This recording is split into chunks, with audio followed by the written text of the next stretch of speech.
Hello everyone, welcome to UGC NET Gyan Computer Science. I am Jyoti Budhwar. Today we are going to discuss some important instructions for question paper. तो जैसा कि आप लोगों के पास ये question आप लोगों को भी देखने को मिला होगा, कुछ स्टूडेंट्स ने इस पेपर को शेयर किया था टेलीग्राम ग्रुप पे।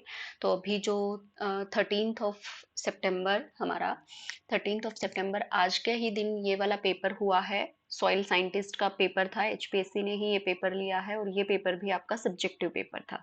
तो इन इंस्ट्रक्शंस को हम देख लेते हैं ताकि आप लोगों को सारी चीज़ों के अकॉर्डिंग आप लोग वेल प्रिपेयर्ड रहें। ठीक है, तो क्लास में लास्ट तक जरूर बने रहिएगा। उसके साथ ही अगर क्लास पसंद आती है then please press the like button and share with your friend. आप में से कोई भी स्टूडेंट चैनल पर न्यू है देन चैनल को सब्सक्राइब करें, साथ में बेल आइकन को प्रेस जरूर करें ताकि आपको अपकमिंग क्लासेस की नोटिफिकेशन टाइम टू टाइम मिलती रहे। ठीक है, तो जल्दी से स्टार्ट करते हैं। तो क्वेश्चन पेपर की जो स्पेसिफिक इंस्ट्रक्शंस क्या क्या हैं हम उन्हें देखेंगे। तो ये पेपर 3 आवर्स का था, हमारा पेपर भी 3 आवर्स का होने वाला है। मैक्सिमम मार्क्स की जो वेटेज है वही आपकी 150 मार्क्स है। तो एक एक इंस्ट्रक्शंस को बड़े ध्यान से देखेंगे, समझेंगे ताकि आप लोगों को अपने पेपर में कोई भी दिक्कत परेशानी ना आए। Please reach each of the following instruction carefully before attempting questions. तो सबसे पहले क्वेश्चंस को अटेम्प्ट करने से पहले आपको इन इंस्ट्रक्शंस को फॉलो करने की, इन इंस्ट्रक्शंस को अच्छे से रीड आउट करने की बहुत ज़रूरत है। ठीक है, तो हम आज ही पढ़ लेते हैं इन इंस्ट्रक्शंस को। पेपर में भी आप एक बार फिर से पढ़ लेना, लेकिन ना भी पढ़ोगे तो चलेगा, लेकिन यही सेम इंस्ट्रक्शंस आपकी वहाँ पे मिलने वाली हैं। फिर भी एक बार जरूर पढ़ लेना एग्जाम में भी। There are 18 questions, total 18 question आएंगे जैसा हमें पता है। All printed in English only, सारे क्वेश्चंस आपके इंग्लिश में प्रिंट होने वाले हैं। Candidate have to attempt any 15 question in all, सभी टोटल 18 क्वेश्चन में से आपको सिर्फ और सिर्फ 15 क्वेश्चंस ही अटेम्प्ट करने हैं, सारे 18 नहीं करने हैं। जो फर्स्ट 15 होंगे आपके वही मार्क किए जाएंगे। कैसे मार्किंग होगी वो भी अभी हम डिस्कस करेंगे। Each question carry 10 marks, 15 question करने हैं। हर एक क्वेश्चन 10 नंबर का है, 150 नंबर का आपका पेपर है। 3 क्वेश्चन के आपके पास चॉइस है, जो क्वेश्चन ना आता हो उसको आप छोड़ सकते हैं। Word limit in question wherever specified should be adhered to.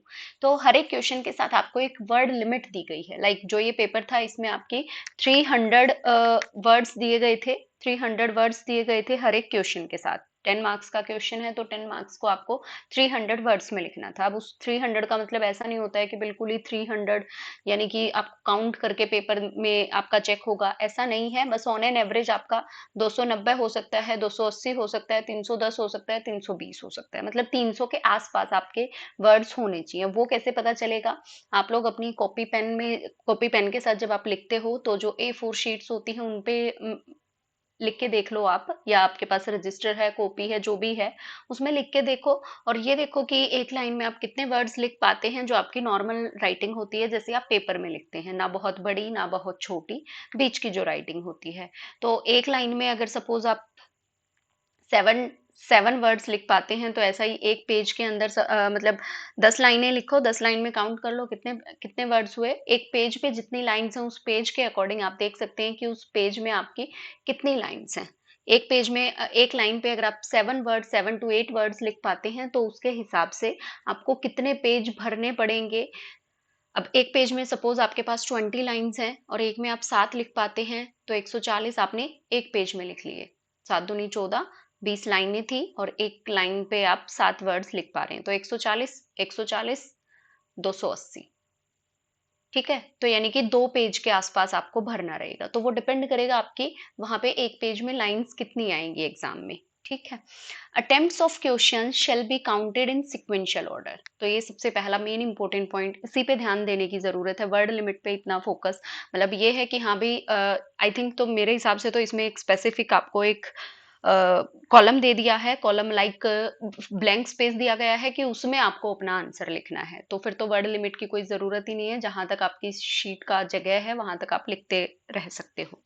अब attempt of question shall be counted in sequential order का मतलब क्या है कि सपोज आपने फर्स्ट क्वेश्चन किया, सेकंड नहीं किया, थर्ड किया, फोर्थ किया, फिफ्थ नहीं किया और लास्ट के 18 तक आपने कर लिए, या फिर आप ऐसा कह सकते हैं आपने पूरे 18 क्वेश्चन कर लिए हैं और जिनमें से स्टार्टिंग के जो 15 क्वेश्चन थे उनमें से 2-3 क्वेश्चन ऐसे थे जो आपको कम आते थे, इसलिए आपने लास्ट के 3 क्वेश्चन भी पूरे कर दिए। तो ऐसा नहीं है कि एग्जामिनर आपके लास्ट के 3 क्वेश्चंस को देखेगा, उनको बिल्कुल नहीं देखने वाला है। आपके जो स्टार्टिंग के 15 क्वेश्चन होंगे, ऐसा आपके पेपर्स में भी जब आप ग्रेजुएशन पोस्ट ग्रेजुएशन के पेपर देते होगे वहां पे भी आपने ध्यान दिया होगा। वहां पे बोला जाता था फर्स्ट 5 क्वेश्चंस को माना जाएगा, आपके जो भी आप फर्स्ट 5 क्वेश्चन करेंगे उन्हीं के बेसिस पे आपको मार्क्स मिलेगा। अगर आपने जो ऑप्शन वाला क्वेश्चन है अगर वो बे किया है तो उसका मार्क आपको नहीं मिलेगा। तो जो पहले 15 आपको सबसे सही आते हैं आपको वो क्वेश्चंस वहां पे अटेम्प्ट करने हैं। Unless struck off attempting a question will be counted even if attempted partially. इसका मतलब क्या है, चाहे वो पर्टिकुलर क्वेश्चन आपने आधा किया है या पूरा किया है। मैं वही कह रही हूँ कि सपोज कुछ स्टूडेंट ऐसे होते हैं कि जिन्होंने स्टार्ट तो कर दिया उस क्वेश्चन को लिखना, लेकिन पूरा नहीं आता था, वहीं पे छोड़ दिया और उसने सोचा कि मैं इसको लिखने की बजाय मैं ना नेक्स्ट वाला कर देता हूँ। तो यानी कि अगर आपने वहां पे लिखना शुरू कर दिया है तो उस क्वेश्चन को मार्क किया जाएगा, उस क्वेश्चन को मार्क किया जाएगा, ना कि आपके 16th 17th या 18th क्वेश्चन को मार्क किया जाएगा। उन पे आपका 0 मार्क्स आएगा और यहाँ पे जो आपने नहीं लिखा उस पे भी 0 आएगा। तो ये पहले से सोचना है, पहले क्वेश्चन को बहुत पेशेंसली पढ़ना है, ध्यान से पढ़ना है कि वो क्वेश्चन आपको आता है या नहीं आता है। आता है तो ही उसका आंसर लिखना शुरू करें। ठीक है, पहले एक बार मैं तो पहले यही कहूँ कि आप एक बार पहले 18 के 18 क्वेश्चनों को एक बार देख लें कि इनमें से कौन कौन सा क्वेश्चन आता है। ठीक है, ताकि जो क्वेश्चन आता है आपको एक बार ये हो जाए कि हाँ ये मुझे आता है, और 3 ही क्वेश्चन ऑप्शन में छोड़ने हैं तो उन 3 का भी आपको आइडिया आ जाएगा कि ये मुझे बिल्कुल नहीं आता है, ये मुझे थोड़ा कम आता है, और इस तरीके से मुझे ये 15 करने हैं। ठीक है, any page or portion of the page left blank in the question cum answer booklet must be clearly struck off. ठीक है, सपोज आपने कोई क्वेश्चन आंसर आप लिख रहे हैं किसी पर्टिकुलर क्वेश्चन का, तो उसमें अगर आपने उस आंसर बुकलेट के अंदर, यानी कि आंसर बुकलेट में ही आपको ब्लैंक स्पेस दिया जा रहा है जो कि आपकी साथ में क्वेश्चन के साथ आपका आंसर बुकलेट है, क्वेश्चन भी है साथ में वहां पे आंसर बुकलेट भी है, तो उसमें जो आपका स्पेस है उस स्पेस में उस क्वेश्चन के साथ जो ब्लैंक स्पेस था उसको अगर आपने कट नहीं किया, अगर उसको आपने कट नहीं किया तो फिर उसको आपका मार्क किया जाएगा। सपोज आपने थोड़ा सा लिखा, थोड़ा सा कोई क्वेश्चन लिखना शुरू किया, थोड़ा सा लिख के आपको लगा ये मुझे नहीं आता और उसको वहीं छोड़ दिया और उसकी बजाय आपने कोई और क्वेश्चन कर दिया और उसको काटा नहीं, तो वो वाला आंसर जो मैं अभी बता रही थी वो वाला आंसर आपका मार्क होगा, जबकि जो लास्ट में आंसर किया है वो मार्केबल नहीं होगा। तो उसको पहले आपको क्रॉस लगाना है, आपको उसको पहले क्रॉस लगाना है, तभी आपका वो आंसर जो है अनमार्क माना जाएगा। Answer to the question must be confined only to the space provided for each question. तो 300 वर्ड, वैसे तो 300 वर्ड लिखा है, लेकिन उसके साथ ही आपको क्या करना है, हर एक क्वेश्चन के साथ आपको आपका स्पेस प्रोवाइड है, उस स्पेस में जितना आप लिख पाए उतना लिखना है। No extra and additional sheet will be provided. Suppose एक पेज 5 नंबर का पार्ट है, एक पेज दिया है एक साइड का, तो उतने में ही लिखना है, उतने में आप जितना अच्छे से लिख सकते हैं उतना लिखना है। ठीक है, उससे ज्यादा आपको आंसर शीट नहीं मिलेगी, एक्स्ट्रा एडिशनल शीट नहीं मिलेगी, ना ही एक्स्ट्रा स्पेस आपको मिलने वाला है। Answer must be written in authorized medium. मतलब अगर आपका पेपर इंग्लिश मीडियम है तो आपको इंग्लिश मीडियम में ही करना है। कुछ बच्चे ऐसे होते हैं जो पूछते हैं कि मैम मुझे ना इंग्लिश में लिखना नहीं आ रहा था, मैं हिंदी में लिखा है, तो भाई उसका आपको मार्क नहीं मिलेगा, आंसर को हिंदी में आप नहीं लिखेंगे।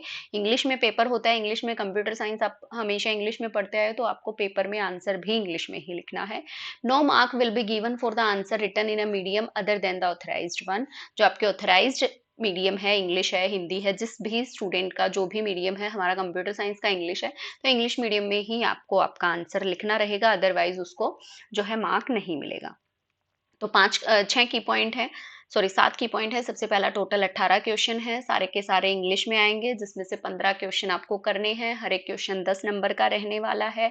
वर्ड लिमिट आपको स्पेसिफिक दी गई है, 300 वर्ड लिमिट्स दी गई हैं, जो सॉइल साइंटिस्ट का पेपर था उसके लिए हमें भी शायद इतना ही मिलेगा, प्लस साथ में आपके जो फर्स्ट 15 क्वेश्चन होंगे उन्हीं के बेसिस पे आपका इवेल्युएशन होगा। अगर आपने पूरे 18 क्वेश्चन किए हैं तो लास्ट के 3 को डिस्कार्ड कर दिया जाएगा, या तो आप पहले के अगर कोई क्वेश्चन नहीं आता है तो उसको आपको कट कर देना है, बीच में खाली नहीं छोड़ना है, या फिर थोड़ा सा लिख के छोड़ दिया तो फिर उसी को मार्क होगा। पीछे आपने चाहे तीनों क्वेश्चन कितने ही अच्छे से किए, उससे कोई फर्क नहीं पड़ता। आपके स्टार्टिंग के 15 क्वेश्चन अगर नहीं आता तो उस पे उसको छोड़ दो, उसको काटा मार दो। ठीक है, क्रॉस लगा दो और फिर नेक्स्ट क्वेश्चन को करो। क्रॉस पहले मत लगाना, क्रॉस को बाद में लगाना। क्यों? क्योंकि ऐसा होता है कई बार कोई क्वेश्चन ऐसा हो जो आता हो ना, फिर उस मतलब पहले आपको लग रहा था मैं कर लूंगा और फिर आपके पास या तो टाइम ना बचे या आप कर ना पाए, सॉल्व ना हो पाए, कुछ ऐसा हो जाए।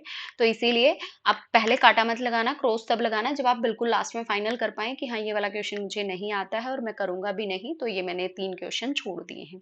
पूरे 15 ही क्वेश्चन करने हैं। जो फर्स्ट 15 क्वेश्चन होंगे उन्हीं के आपको मार्क्स मिलेंगे। और स्पेसिफिक हमारी इंग्लिश मीडियम है तो इंग्लिश मीडियम में ही आपको आंसर लिखना है। हिंदी में लिखेंगे तो उसका मार्क नहीं मिलेगा। ठीक है। उसके साथ ही जो स्पेस गिवन है आंसर शीट में क्वेश्चन के साथ, उसी आंसर स्पेस में आपको अपना आंसर लिखना है। एक्स्ट्रा एडिशनल शीट नहीं मिलेगी। ठीक है। तो ये कुछ की पॉइंट्स थे। आई होप ये की पॉइंट्स आपकी एग्जाम में जाने से पहले आपकी हेल्प करेंगे। तो ये छोटी सी क्लास आपको पसंद आई होगी। आज के लिए इतना ही। अगेन मिलेंगे नेक्स्ट क्लास में नेक्स्ट इंपॉर्टेंट टॉपिक्स के साथ। तब तक के लिए सभी स्टूडेंट्स को thank you so much. All the very best. इसी तरीके से पढ़ते रहें। ये टाइम जो है इतना प्रीशियस टाइम है, इसको ऐसे वेस्ट मत करो। इधर उधर भटकते मत फिरो। बस पूरा दिन पढ़ते रहो, पढ़ते रहो, पढ़ते रहो। So again, all the very best to all of you. Good night. Bye bye. Take care. See you soon in the next class.